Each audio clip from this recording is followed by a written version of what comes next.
Well, good afternoon. This is Micah Young with Micah Young Podcast.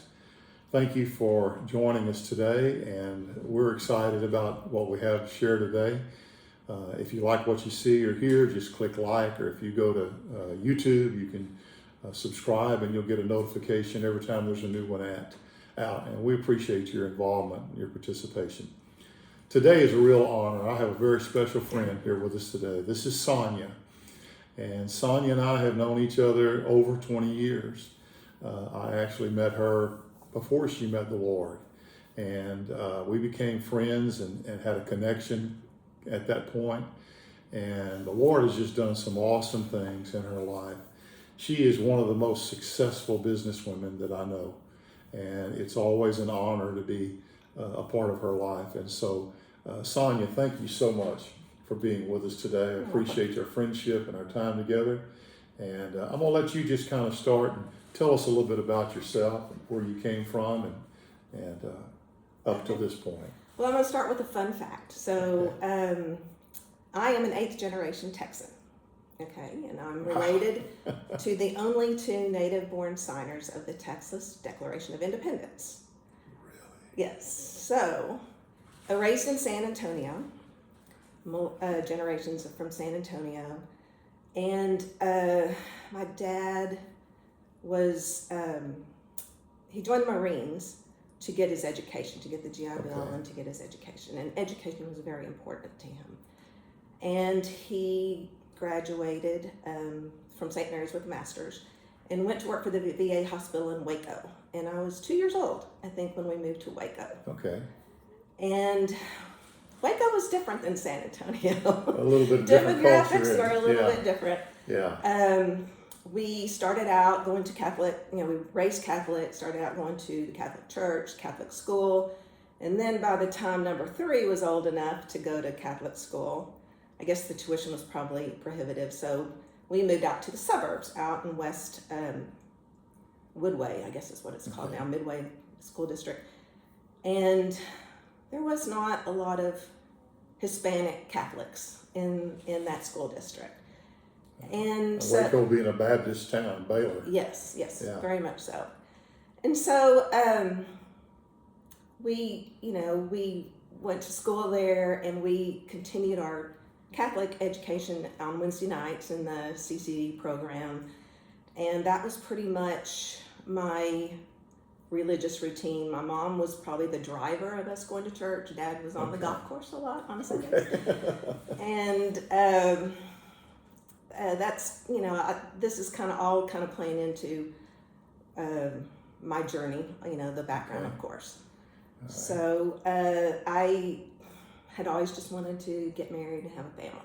Didn't really care anything about business. Okay. Going to college was not the driver of my life, but it definitely was for my father. And so when my siblings, when it's time for them to go to college, they went two to A&M, one to Texas. I just wanted to get married.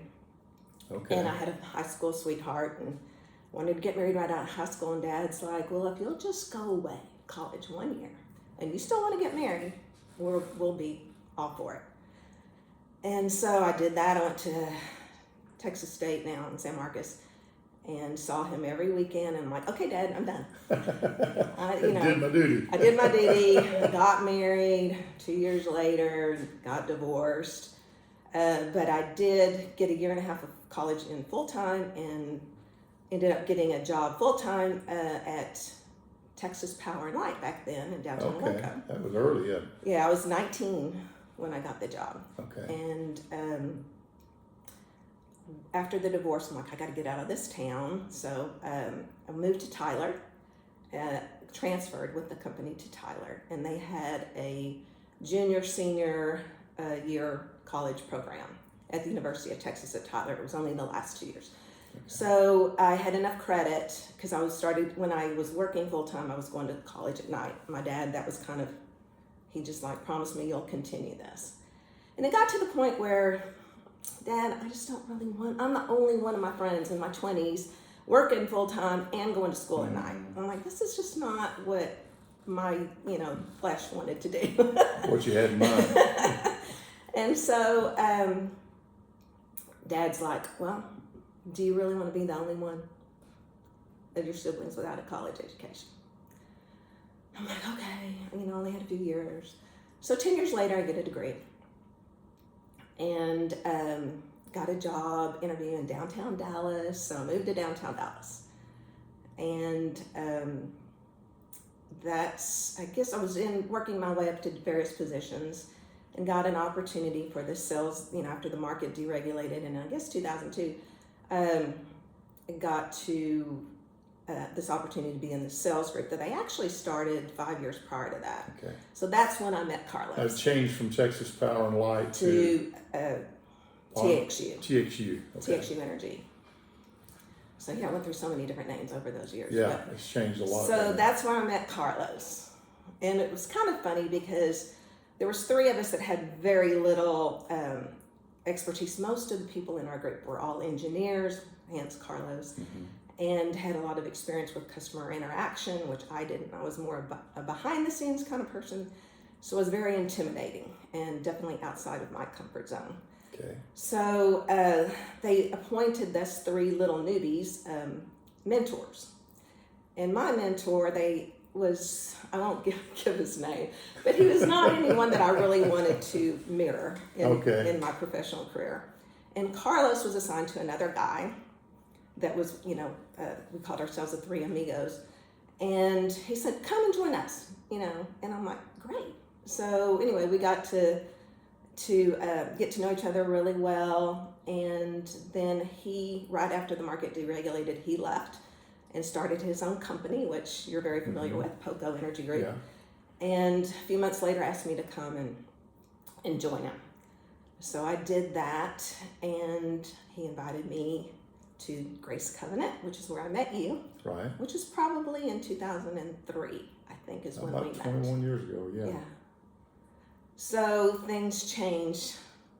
I started going to your church, went to some ladies' retreats, learned all about small groups, learned that you really could, and were encouraged to have a direct relationship with God instead of reciting prayers and doing all the sacraments and all of the formalities that were associated with the Catholic Church. And I'm not trying to condemn that. It was just not resonating with me. Connecting with you, right. It just wasn't.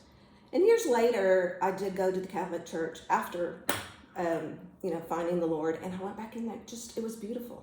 It was I got so much more out of it. I just wasn't in the right place. So, anyway, I started going to church, and we had gone to a meeting in downtown Dallas, and just things were not, even though the career looked really good, again, I had the heart for a family, and at this point, I was 42 years old, I guess, 43 years old, and I'm like, I'm not gonna meet anyone. I'm not gonna have kids. I just felt so empty, looking for fulfillment, in the world. And we were in a meeting in downtown Dallas, and I don't remember the words that Carlos said, but I'm like, I'm ready. And just dropped to my knees, and and we were both bawling on the streets of downtown Dallas. And it was such a beautiful thing that I wish I could go back and feel that first time grace again. It's just so beautiful. Yeah.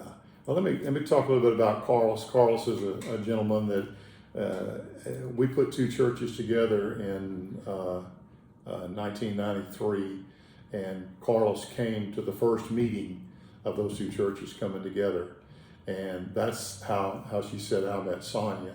And he was a precious brother, had an impact on everybody that he ever met. Yeah. And he introduced me to her, and that's how our relationship started. And he was always an encourager. He was always one to want to know how you were doing and what was going on in your life, which just gives weight to the significance of those relationships and how valuable they are and how important they are. So somewhere in there, what you were doing wasn't bringing fulfillment, and Carlos offered an answer to all that, which was the Lord. And that's where you came to meet him. His meeting is in downtown Dallas. I remember him sitting in his office, and it was kind of enclosed in glass, so you could see him. And I was always running around, had meetings in and out of the office all the time, and my desk was probably not the most organized thing. And he'd call me in there, and I'm like, oh, what does he want? And he's like, sit down, tell me, how's Sonya doing today? And he just loved doing that. It wasn't anything about, what have you closed today? What's going on here and there. It was about me and my feelings, and his desk was so organized. And he had more on his plate than anybody I know, but he was the most peaceful. Yeah. Oh, I don't know. There's just no one like him. He became an elder in Grace Covenant, and we became friends up until he passed away 10 years ago, I believe. Is that right? 2015. 2015. And so now you've come to know the Lord, and how does that look in relationship to your work and to your relationships? What does that look like? So I met Chat, and we got married in 2004, and he had 2 children in school in Midlothian. So I moved from McKinney. I had a little house on the golf course with a swimming pool in McKinney, and he's moving me to Midlothian. And I don't know if y'all know much about Midlothian, but at that time it was a pretty sleepy little town. There wasn't much there, yeah. And anyway, we went to the First Baptist Church there, joined a small group, which is another funny story. I'll tell really quickly. When the pastor said, you need to get involved in a small group. And I'm like, okay. And I said, but I've got a problem. I said, I was raised Catholic, and we have liquor and wine in our home. And he goes, I got a small group for you. And those people are my lifelong friends. That's great. But anyway, so we did, I did the Bible study. I never read the Bible, really. I mean, it was more like the priests were allowed to read the Bible. I didn't feel like I had that qualification. Yes, I guess. Just weren't qualified to do that. So anyway, did the Bible studies and just was so thirsty for knowledge and enriching that growth, and thought, everything's going great. Yeah. And then I guess I got baptized in the church. And my husband got a job in 2015, the year that Carlos passed away, in Odessa. And I got to retire, got to build a home, move out to Odessa. It's like life was perfect for me. I had found my builder's wife was a leader, Carol Fisher, one of my dear friends. Was a leader at BSF, and she invited me to join that. And that's one thing I'd always wanted to do, is just have the time to go and do a Bible study during the day, not just at night, but during the day, and meet these ladies and have relationships. And I did that. I got to build my dream house. I was playing golf with the ladies at the country club. I joined a nonprofit, worked my way up to president of the nonprofit the last year I was there. And of course I had this handsome, successful husband with a prestigious job in the community, and it was perfect. But there was still, my growth. I guess I felt maybe I don't need God as much anymore. I got this earth licked, I've got everything I need. So then, about a year and a half ago, Chad was going to retire early, kind of ahead of schedule in our eyes, and was going to have to leave Odessa, which doesn't sound like a bad thing, but I had my little perfect world that I was going to have to. So kind of the rug relationships, and the rug got kind of pulled out from under me. Yeah. So I got into this ritual. I was like, okay, God, I need you. I need you again. And got into this ritual of doing my quiet time and my devotionals in the morning. And we had got a little puppy. And he would sit at the foot of my bed with his arm, which I say it's an arm, he says it's not, with his arm propped on my leg, and just sit there in peace. And I do my little devotional, and that was our routine every day. And then, let's see, how did this work? One day out of the blue, you called me. And we kept up every now and then. You would Right. just kind of call me here and there, and I was always nice. I think you came up to our cabin in Rediscovering, and just kept in touch. And you called me, and you were telling me about your retirement. And I was driving to Granbury for a little girls' trip, and you were telling me your story of just how God had provided for your retirement. And it was such a beautiful story. And I don't even know how I got to Granbury. I couldn't trace that route again because I don't know. But I ended up in the HEB parking lot crying. I do remember that. And you said, let's get together. So we had met, and I just happened to tell Joni my story of Django, the dog. And she's like, oh, you have to tell this story. And you're like, yes, tell me about your podcast, and you need to be a guest. And I'm like, oh gosh, that's really out of my comfort zone. Yeah. And busyness, maybe making up some excuses, and you kind of kept up with me, like, are you ready? Are you ready?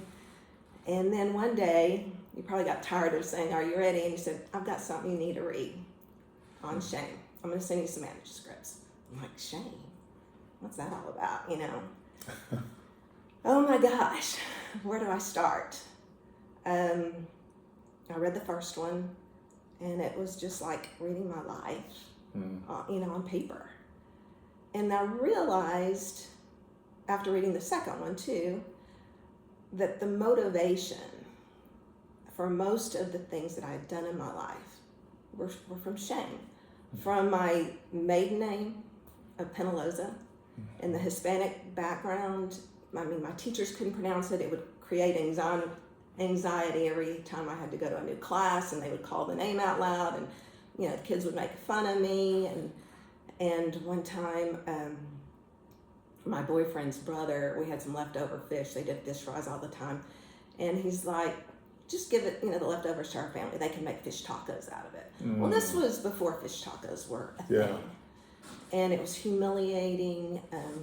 What I told you about my dad, and how I decided to finish college, or felt shamed into finish college, pretty much. It's all just shame things that caused me to feel, all those things, that the definition of shame that you've given. The fear, the embarrassment, all of those things. And I didn't like people looking at me. I didn't like to stand out in crowds. And when I took that job in sales, that was, like I said, way out of my comfort zone. Mm-hmm. And when I took the position of president of that board, I had to open each session in prayer. And I never prayed out loud, except for grace, because that was a memorized, defined, we did that all the time. And I had all these prayers that you memorized, the Hail Marys and all those things, but I never really prayed out loud. So that was definitely out of my comfort zone. But I've learned to know that that's what your journey is going to be, and God wants you to be out of the comfort zone. So I thought, okay, I can do this. It's going to be out of my comfort zone, but I will do it. But just learning about how detrimental shame is to your relationship with God. And it just kind of helped me understand where my blocks were coming. It was coming from my shame. Okay. Let me ask you this about this, because we have a tendency to associate shame with something we've done terribly wrong, or something that's been done against us, and it causes us to cower and to hide and to be embarrassed. But if I understand what you're saying, shame was the driving force, not to hide, but to compensate, was the driving force for the things that you accomplished. Would that be accurate? The things that the success in the business world. Yeah, I didn't want to disappoint my dad. I wanted his love, and it was, I thought, unconditional, but there were conditions. He loved me more when I did, things that pleased him, and I didn't want to be a disappointment. Okay. And I think that was, a lot of the things I did. I was just like, okay, I'm expected to do this. It's not really in me, but that's really what the world expects of me. And I will be accepted, and I will be more popular, or I will be, more successful if I do these things. Yeah.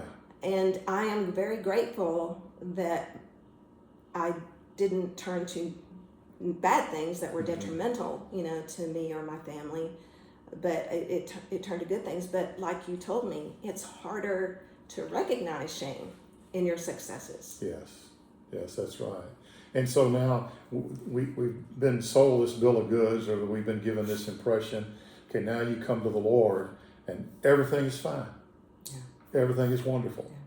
Yeah. And so now you find that you're able to recognize that shame and able to address it in your life and able to experience some victory over it. So how did we tend to transfer what we think about our parents, especially our dad, to God. And now we think God is more pleased with us when we do these things. God accepts us when we do these things. God loves us when we do these things. And so has it been a part of the journey to find out just how accepted and how loved you really are without having to perform for Him to get His approval? Oh, for sure. I mean, talking about, Adam and Eve and their shame and creating their fig leaves. I had a fig leaf for every occasion, a different outfit in all the different roles I was in. And just learning that, as we talked earlier, sin is part of life. It's part of the human, existence here. And it's not just us everyday, what I call kind of more immature Christians, and from in my walk to, the more mature ones that still have their sin, but we just don't hear about it, or they don't talk about it. And I think the worst thing that shame can do is try to separate you from God and doubt your salvation. Yeah. And in isolation, yes. It makes you think you're the only one that's ever experienced it. Exactly. So there must be something wrong with me. Yes. In this relationship. And so learning that he likes me, and then I want you to go back and continue your story about the dog, because you're here learning to fellowship with him. You're learning to be still and be quiet before him, and then I'll let you take it on from there. So what I heard that day was, when I was I was praying in my quiet time and just like, what's wrong, God? Why aren't you changing my heart? Why can't I hear you? And what I heard was, watch your dog. And it wasn't audible, but it was just such a powerful thought. And I'm like, watch your dog? Where is that coming from? And it reminded me, when I watched him, I'm like, he's just so content to be with his master. And he's just there. He's not even moving hardly. He's just there and just spending time. And he feels so safe and so secure and so happy. And I'm like, okay, I get that. And it brought me back to a time when I was little, and I would get my pillow and blanket when I was scared, woke up in the middle of the night, and I'd go to my parents' room and lay it at the foot of their bed, on the floor, not on the bed, but at the foot of their bed. And I felt that same. So it kind of it helped me visualize myself in that scenario. But it was just such a welcomed, knowing that God is there and feeling his presence and hearing those words that I knew he still had me. Yeah. So the puppy wasn't trying to perform to get your attention or get your approval. He just wanted to be with you. Yeah. And that's how the Father is. He just wants us to enjoy him and all that he's done and all that he's accomplished. And so you're addressing shame. God's revealing stuff like that in your life. Have you been encouraged in what you've been seeing about how much he loves you, how approved you are by him? Has that had any impact on your being able to rest in his presence and not have to perform or not feel like you're a failure anytime you blow it? Is that? Absolutely. Pretty recent did I finally, to get to that point after several conversations with you and prayer and just focusing on, there's a couple books that I've been reading. One is Another Gospel by Alyssa Childers, and it talks about just the deception that's kind of going on in the progressive church. And she kind of causes her to deconstruct and reconstruct her faith based on truth. of the Bible. Yeah. And her experience of that truth. And I think we talked about that too. You can read about it and try to understand it all you want, but until you experience it, it just doesn't come together. And I wish it was more often that I, felt that presence and heard that voice. But again, as we talked about, I think God's more interested in the journey. Yeah. And us being loyal and just needing Him. And the sin is going to continue. I understand that's going to keep me needing Him. And that's okay. He's more interested in the journey, I think, than how we get there, how fast we run. Like I told him, it's not a race. Yeah. On achieving a finish line. Well, that's, we were talking about this before we started the podcast. Just recently, I guess it's been verbalized this way as I've seen it. The goal, the objective of religion, and the goal and objective of the law, and the goal and the objective of works is perfection. And so we focus on being perfect whenever the goal of grace is love the Father and realize what He's done for us. He has made us perfect. That's we measure perfection by performance. By our God own measures, performance. yeah, God measures perfection by how good a job He did in us. And the best example I know is when a baby's born, it's a perfect baby. It's a perfect human. It doesn't become more human. It doesn't become more of what it already is. It's a complete human. And the same with the child of God. We don't become more a Christian. We just realize what we are. We realize what God has done. And of course, loving God is always preceded by letting Him love us. He said, this is love, and love has been perfected. Not that we love God, but that He loves us. But, I asked our home group the other day, how old were you before anybody told you that as a believer, your primary job is to enjoy the Lord? And that, 30s, 40s, before they ever heard that. It was all works-based and works-oriented, which tends to lead to manipulation and guilt and shame to control people. Instead of saying, God wants you to enjoy Him and enjoy all that He's done. Yeah, where's the joy in your works, in the struggle? Absolutely. And I read that book, the joy component, because I'm like, this is not a joyful journey to me. Yeah. What am I missing here? And I've learned, that I think grace is the most underrated word in the human dictionary. No question and if about we really understand that, and then joy, I think our perception gets skewed of what joy should be in our relationship with God. And joy is just that acceptance and that freedom and knowing that you are righteous. Yeah. Well, if you read, especially in the book of John, we're in John now reading through it, and time again, Jesus says, I'm telling you these things that your joy might be full. Yeah. That's His motive, is to communicate and to impart joy to us. Well, joy is a byproduct of what we enjoy. If we enjoy the Lord, it produces joy in our heart. And the joy of the Lord is our strength. It's whenever we're robbed of joy by thinking we haven't measured up or we haven't done enough or I've failed too many times, that the focus becomes sin instead of beholding Him.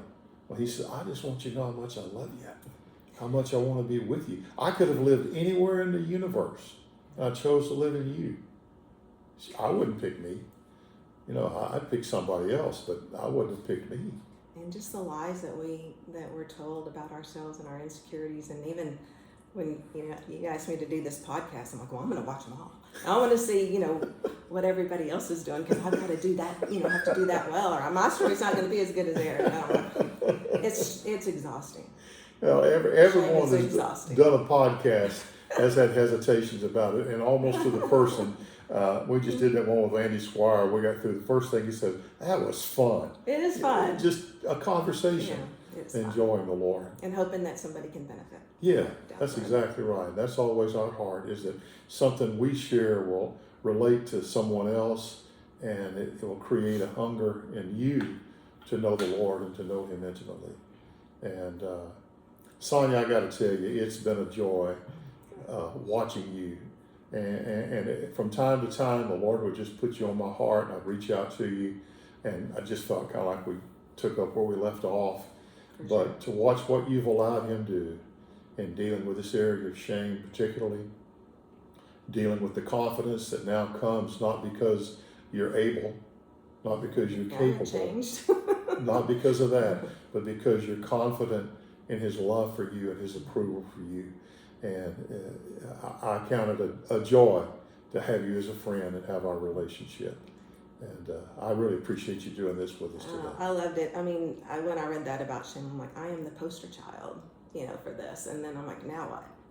And you did, I remember you saying there's no formula, but if you just do actually, pray and just thirst for that knowledge. And you were such a godsend for me to feed me in the right, in that right areas that I needed to. I'm not saying I've overcome it completely, but I can tell you what, I'm just so much more calm and peaceful, and I feel that, I know that I'm loved. I know that I'm righteous with God, and I know that He's there. Yeah, that's good. Well, it's just the journey. It is. And this is just part of our journey and part of what the Lord's doing. And He's not through. He's doing more.